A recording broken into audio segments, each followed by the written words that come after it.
Je crois qu'une des choses qui pose un problème énorme aux gens est qu'ils ne savent pas recevoir la correction sans la condamnation.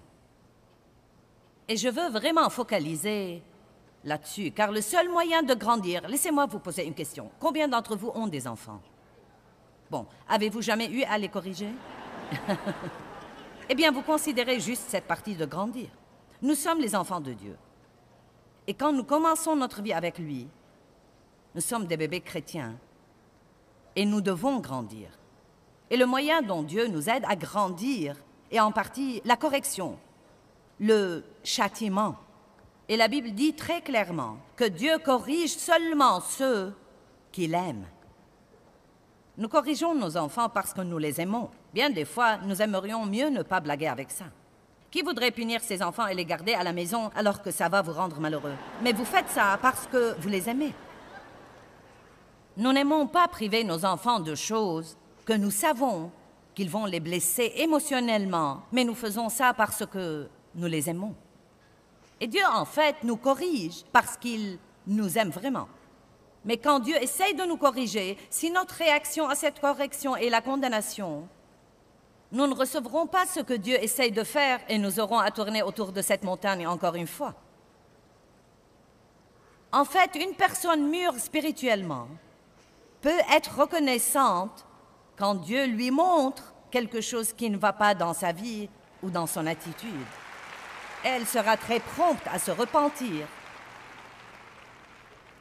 et très reconnaissante que Dieu l'ait assez aimée pour lui ouvrir les yeux. Il n'y a aucune raison. Si vous savez qui vous êtes en Christ, si vous comprenez la justice par le sang de Christ, si vous comprenez que vous êtes un enfant très aimé de Dieu et que vous avez été justifié devant Dieu par le sang de Jésus, qu'il vous voit justifié, rendu juste comme si vous n'aviez jamais péché, quand Dieu vous corrige, il n'y a aucune raison de venir sous la condamnation. Vous devez vous sentir en sécurité et dire « Je suis l'enfant de Dieu et je ne vais pas être condamné. Le diable n'a rien à voir avec moi. Si Dieu me corrige sur ce point, je vais recevoir cette correction. Je vais grandir et aller au-delà de cela.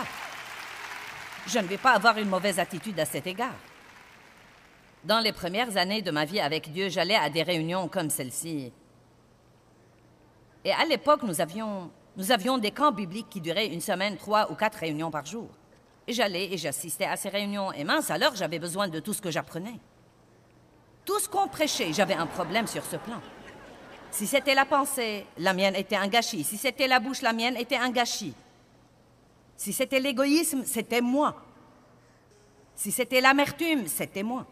Mais chaque fois que je rentrais à la maison, j'étais de plus en plus condamnée.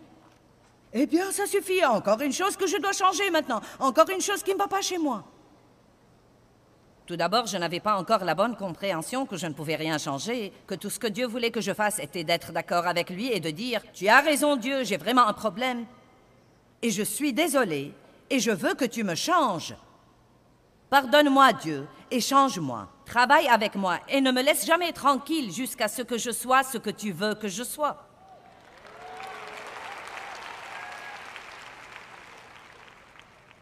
Mais ça va absolument prendre une éternité si vous ne surmontez pas la condamnation tout le temps. Dans Philippiens 3,12, Paul dit qu'il connaît ses fautes. Il savait qu'il n'avait pas atteint la perfection, mais qu'il continuait à aller de l'avant. Paul ne se sentait pas condamné, parce que quand vous vous sentez condamné, vous ne pouvez pas aller de l'avant. Tout ce que vous aurez, en fait, c'est d'être déprimé. Paul n'a pas dit « Je ne suis pas parfait et donc je suis démoralisé. Je suis déprimé et de mauvaise humeur à cause de ça. » Il a dit « J'ai oublié ce qui est en arrière. Je sais que je ne suis pas arrivé, mais je vais m'élancer vers cette marque de perfection. » Il savait qui il était en Christ. Vous ne devez pas focaliser sur tout ce qui ne va pas chez vous. Quand Dieu vous montre quelque chose qui ne va pas chez vous, soyez d'accord. Je suis d'accord, Dieu. Tu as raison. Je ne peux pas me changer, mais je veux sûrement que tu me changes. Ce que vous pouvez faire, c'est d'étudier la parole sur ce plan et de faire confiance au Saint-Esprit pour faire ce changement en vous. Il se peut que ça n'arrive pas vite, mais si vous continuez à être d'accord avec Dieu petit à petit, de gloire en gloire, vous allez changer. Parfois, les changements sont si mineurs qu'ils sont presque imperceptibles. Mais si vous regardez vers le passé 1 ou 2 ou 3 ou 4 ou 5 ans, vous verrez que vous changez. Je ne suis pas du tout maintenant la même personne que j'étais auparavant. Je n'arrive pas à croire à quel point j'étais coléreuse, à quel point... Non, mais je n'ai jamais eu la paix dans ma vie. J'essayais toujours de tout comprendre. Ma pensée était un gâchis. Je ne pouvais pas garder ma bouche fermée. Et Dieu m'a vraiment changé. Et il vous a amené ici pour vous changer. Et je ne vais pas vous tapoter la tête et vous dire toutes les choses gentilles que vous voudrez écouter. Je ne vais pas vous appeler de la congrégation et vous donner à tous des prophéties personnelles et vous dire que vous obtiendrez de Dieu tout ce que vous voudrez. Non pas qu'il y ait du mal à ça. Mais mon rôle dans le corps de Christ, c'est d'aider les gens à grandir pour qu'ils puissent avoir ce que Jésus est mort pour leur donner. Être héritier est une chose. Devenir cohéritier avec Christ et vraiment hériter en est une autre. Et nous sommes tous cohéritiers avec Christ, mais croyez-moi, très peu de gens héritent vraiment. Ils passent tout leur temps à se diriger vers la terre promise sans jamais y arriver. Et c'est en grande partie à cause de ce dont je parle ce week-end. Ils ne pardonnent pas aux gens qui les blessent. Ils s'offensent. Le mot « offense » vient du mot grec « scandalon », qui veut dire la partie du piège de l'animal où accroche l'appât qui attire la victime dans le piège. L'offense, c'est ça. C'est l'appât de Satan. Il provoque les gens. Il essaye de les amener à s'offenser pour qu'ils deviennent amers, pour qu'ils deviennent pleins de ressentiments, pour qu'ils deviennent un cas confirmé de non-pardon. À ce moment-là, l'amour ne passe pas par eux. Et là où il n'y a pas l'amour, il n'y a pas la puissance. Votre foi ne marchera pas sans amour. Galate dit, la foi opère et est stimulée par l'amour. Vos prières ne seront pas exaucées, aussi nombreuses que soient vos prières de foi. Elles ne seront pas exaucées si vous êtes furieux contre votre conjoint tout le temps. Furieux contre votre patron, contre vos voisins, furieux, furieux, furieux. Nous devons travailler pour enlever ce truc de nos vies, pour que nous ayons la puissance, car la puissance ne se trouve que là où les gens choisissent de vivre, dans l'accord. Allez maintenant. Et je me rends compte que nous ne pouvons pas toujours contrôler nos sentiments envers les gens. Non, mais il y a des gens qui vous mettent dans l'impossibilité de les aimer. Et je me rends compte que nous ne pouvons pas toujours contrôler nos sentiments envers les gens, mais nous pouvons contrôler notre comportement et nos actions. Je ne dois pas avoir envie de faire ce qu'il faut pour faire ce qu'il faut. Amen. Je ne dois pas avoir envie de faire ce qu'il faut pour faire ce qu'il faut, et vous non plus. Et si nous continuons à attendre d'avoir envie de le faire, nous ne le ferons jamais. Nous devons vouloir faire ces choses de tout notre cœur. La chose que je veux faire, je ne la fais pas. La chose que je ne veux pas faire, je la fais. Et Paul continue à se lamenter sur sa situation dans Romains 7. Si je ne veux pas le faire, mais que je le fais, est-ce vraiment moi qui le fais? Vous savez, vous en resterez baba si vous lisez tout ce que Paul a dit. J'ai dû étudier ce verset un bon nombre d'années avant de le comprendre. Ensuite, il dit vers la fin du chapitre 7, « Malheureux homme que je suis !» Et je peux sentir sa douleur. Pouvez-vous la sentir? Il dit, « Malheureux homme que je suis! Qui me délivrera de ce corps qui appartient à la mort? » Et ensuite, il y répond dans le dernier verset, dans Romains 7. Il dit, « Oh !» point d'exclamation. « Grâce soit rendue à Dieu par Jésus-Christ. » Le verset suivant, « Il n'y a donc maintenant plus aucune condamnation pour ceux qui sont en Jésus-Christ, qui marchent non selon la chair, mais selon l'esprit. » Allez, rendez gloire à Dieu.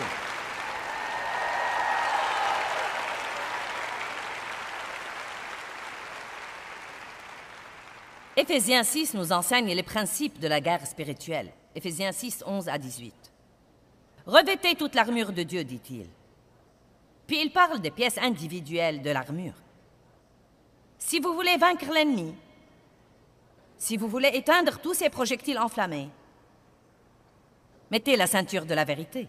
Cela veut dire que quand vous avez des ennuis, tenez ferme la parole. En fait, il dit serrez la ceinture de la vérité. Quand vous avez des difficultés, vous devez tenir la parole de Dieu plus fermement que jamais. Et ensuite, il dit et revêtez la cuirasse de la justice.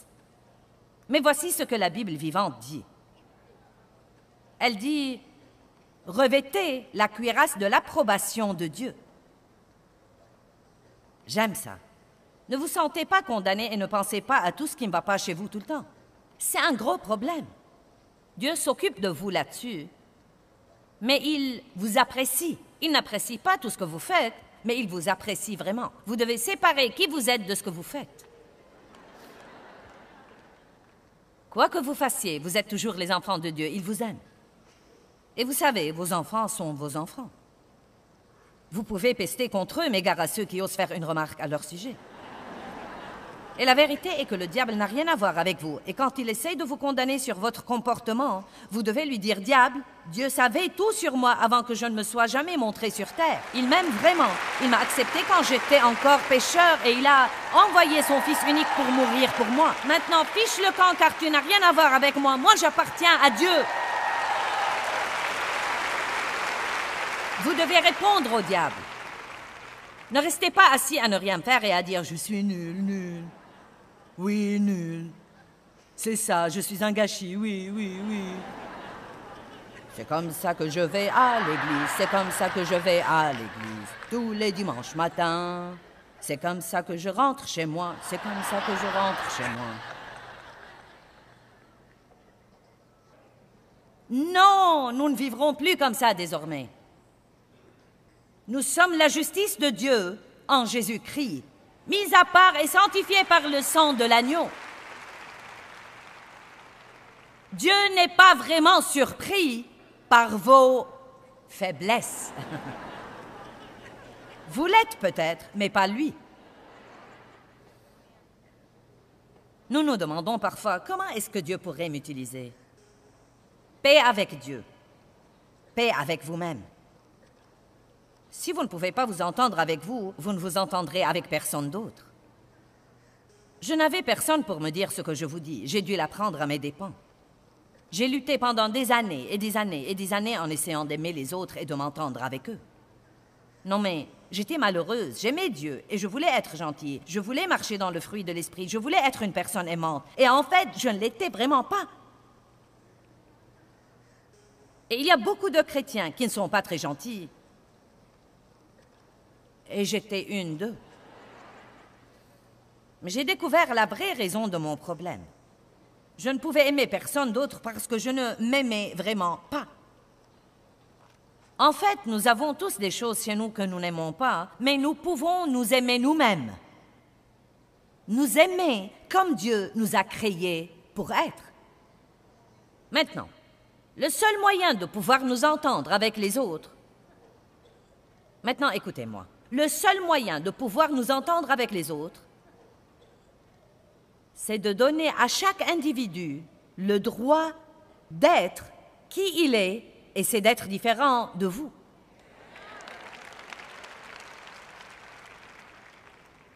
Et croyez-moi, c'est si important. J'aime ce que l'apôtre Paul a dit. J'ai vraiment appris comment être tout pour tous les gens. Tout ce qu'il faut pour les gagner. Et je crois qu'au lieu d'apprendre à être tout à tous, nous essayons de changer tout le monde pour qu'il soit comme nous. Dieu est le potier et nous ne le sommes pas. Et vous avez probablement mis quelqu'un de votre famille immédiate sur le tour de potier et vous devez le descendre. Car vous avez essayé de le remodeler et de le refaçonner pour qu'il soit ce que vous voudriez qu'il soit, et il s'en est vraiment lassé. Et pour être franche avec vous, si vous continuez, il va finir par ne pas vous aimer du tout. Dieu a créé les gens pour la liberté et pour l'expression de cette liberté. Et toute cette affaire de fierté entre en jeu ici, car pour une raison ou pour une autre, nous croyons tous que nous avons toujours raison. Et que tous ceux qui ne pensent pas comme nous, ou ne font pas comme nous, ou n'aiment pas ce que nous aimons, ou ne veulent pas ce que nous voulons, ont quelque chose qui ne va pas chez eux. Nous avons tous besoin les uns des autres pour que les choses marchent comme il faut. Nous avons besoin les uns des autres. Et jusqu'à ce que nous apprenions à avoir du respect pour tous les autres, il n'y aura pas d'unité. Et cela commence dans nos cœurs, et dans notre pensée privée, et dans notre façon de voir les autres. Vous ne pouvez pas traiter les autres comme il faut si vous les dépréciez dans votre pensée.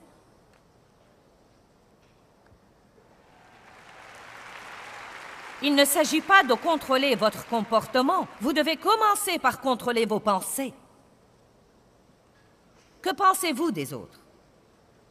Maintenant, dès que je suis avec quelqu'un qui ne fait pas les choses comme je les fais moi-même et qu'il mérite vraiment, je me surprends à penser, qu'est-ce qui ne va pas chez toi? Non, mais je dirais à haute voix, arrête, Joyce. Arrête cela. Débarrasse-toi de cette attitude. Vous devez vous parler. Vous savez, je suis une personne pragmatique. Dites-moi absolument ce que je dois savoir et pas plus. Je ne veux pas tous les détails, c'est pourquoi tu travailles pour moi. Va t'en occuper. Mais il y a beaucoup de gens qui ne supportent pas de ne pas vous raconter tous les détails. Ils ne supportent pas ça. Et j'ai finalement appris qu'ils ne savent pas parler sans raconter tout ça. Et donc, c'est un grand moyen pour apprendre la patience.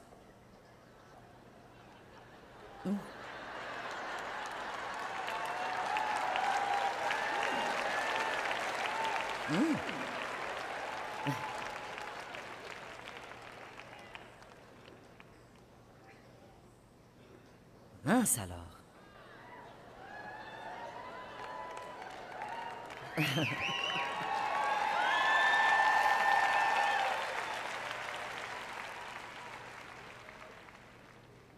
Nous avons tous droit à notre propre opinion, sans pression de quelqu'un d'autre, pour qu'elle soit comme la sienne. Un des problèmes que nous avons quand nous avons une racine de rejet dans notre vie, nous ne pouvons pas supporter que les autres personnes ne soient pas d'accord avec nous, car nous nous sentons rejetés quand ils font ça. Et j'avais un problème avec ça. Je ne me rendais pas compte de ce qui n'allait pas chez moi et je disais à Dave, nous ne pouvons parler de rien. Ça vous dit quelque chose, les dames? Avez-vous jamais commencé à avoir une conversation au sujet de quelque chose de simple, comme, je ne sais pas, faire les courses? Et tout à coup, vous dites n'importe quoi et vous vous querellez à cause de 20 choses qui n'ont aucun rapport. Et vous vous demandez, comment suis-je arrivé d'ici à là? Et vous êtes déconcerté, vous ne savez pas ce qui est arrivé. Vous essayez juste de parler de quelque chose de simple. Dave avait l'habitude de me dire, « Nous ne parlons pas, tu parles et tu veux que j'écoute. » Allez, les dames, certaines pourraient apprendre une leçon là. « Pourquoi tu ne me parles pas? Parce que tu es la seule à parler. »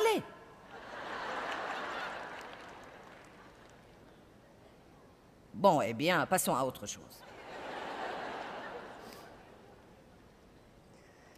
Vous voyez, j'essaye de vous faire comprendre que garder la paix et l'unité et le respect dans vos foyers influe sur votre prospérité, sur votre promotion dans la vie, il influe sur vos bénédictions, il influe sur l'onction sur votre vie. Vivre le genre de vie que Dieu veut que nous vivions ne vient pas à nous juste parce que nous faisons un tas de choses religieuses extérieures.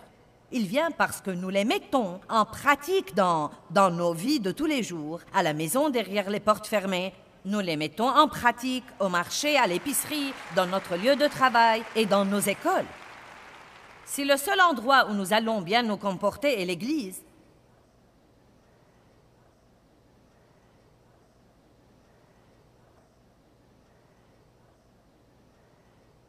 donc Dave et moi, nous avions ces disputes et je m'y perdrais et je ne comprenais vraiment pas. Et Dave disait, tu ne veux vraiment pas mon opinion, tu veux que je sois d'accord avec toi. Et s'il n'était pas d'accord avec moi, je continuais à parler et à essayer de le faire changer d'avis. Et il disait, j'ai droit à mon opinion. Et je disais, bien sûr. Et il disait, pourquoi donc tu continues à essayer de la changer? Et pour résumer l'histoire, Dieu m'a finalement donné une bonne révélation. Et il m'a dit, quand Dave n'est pas d'accord avec toi, tu te sens rejeté. Et tu dois comprendre que ce n'est pas parce qu'il n'est pas d'accord avec ton opinion qu'il te rejette. Vous voyez, c'est une autre situation où se mélange qui nous sommes avec ce que nous faisons. Les gens ne doivent pas être d'accord avec tout ce que je crois pour m'aimer. Ils ne doivent pas vouloir tout ce que je veux pour m'aimer. Ils ne doivent pas aimer tout ce que je veux moi-même pour m'aimer. Dave m'aimait vraiment. Mais les gens doivent avoir la liberté d'être qui ils sont. Et ce n'est pas parce qu'ils ne sont pas d'accord avec vous qu'ils ne vous aiment pas. Cela veut dire qu'ils ne sont pas d'accord avec votre opinion. Mais vous êtes beaucoup plus que votre opinion. Votre opinion est juste ce que vous pensez. Et qui sait si elle est juste ou pas?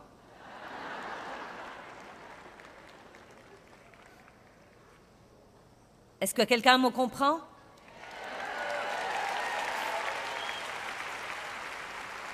Qu'est-ce qui arriverait dans votre maison la prochaine fois où,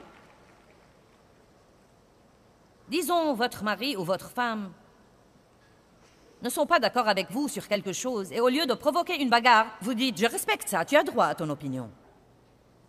Ils s'évanouiront et reprendront connaissance finalement. Laissez-moi vous donner une liste de 8 choses qui vous aideront dans les relations. Tout d'abord, soyez courtois et respectueux envers les autres, même si vous n'êtes pas d'accord avec eux. Quand quelqu'un a une opinion différente de la vôtre, ne dites pas « Quoi? Comment peux-tu vraiment aimer ça? » Dites, eh bien, tu sais, je respecte ton droit d'avoir ton opinion, et je ne pense pas particulièrement comme ça, mais je respecte ton droit de penser comme tu veux penser. Je crois que quand nous gardons la paix dans ces situations, Dieu peut intervenir et travailler. Laissons Dieu être Dieu.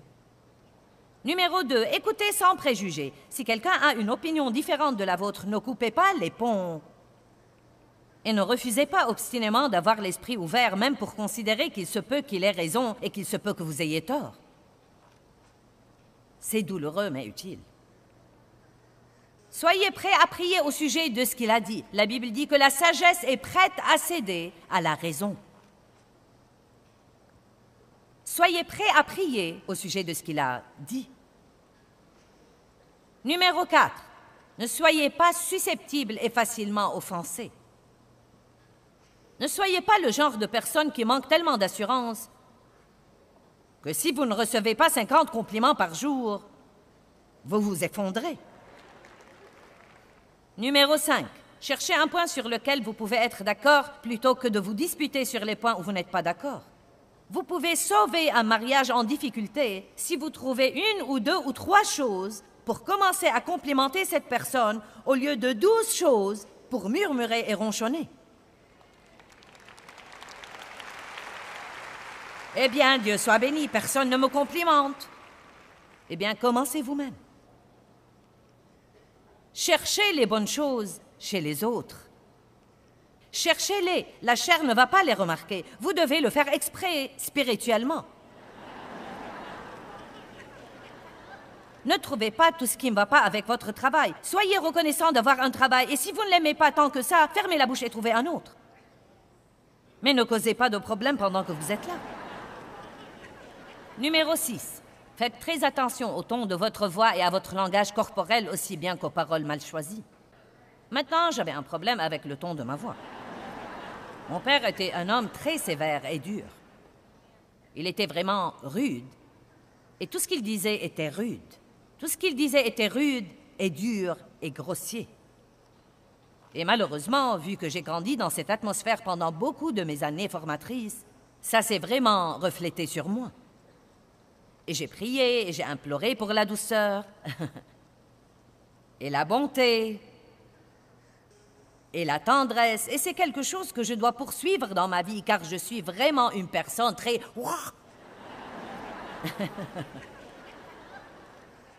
Et je n'ai pas de problème à vous dire ça. Nous avons tous des choses sur lesquelles nous devons travailler avec Dieu. ton de la voix, langage corporel.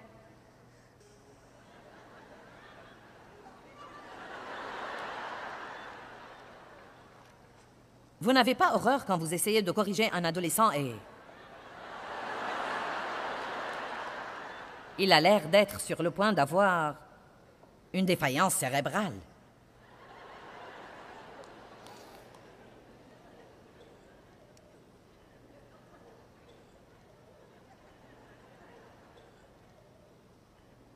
Une autre chose que nous devons faire, quand nous devons affronter quelqu'un et que nous voulons éviter une querelle, nous devons choisir le bon moment.